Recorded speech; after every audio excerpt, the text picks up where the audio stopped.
अस्सलाम वालेकुम, welcome back to कहब स्कूल यूट्यूब चैनल। जैसे कि आपने देखा होगा पिछले 2-3 दिन पहले बॉयज़ ने शवारमे बनाए थे, तो हमने सोचा कि लड़कियां भी किसी से कम नहीं हैं, हम ईंट का जवाब पत्थर से देते हैं। और आज हम शामी बर्गर ट्राई करेंगे। ये देखें, हमने शामी का मटेरियल भी बनाया हुआ है।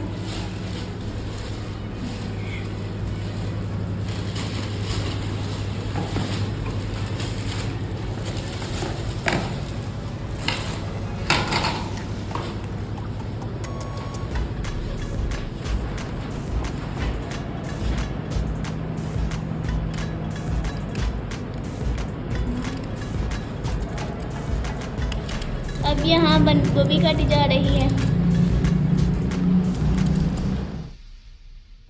हमारे शेफ़ कभी कभी काम करते हैं ना, इसलिए इनसे अभी तक बंद गोभी नहीं कट हो रही।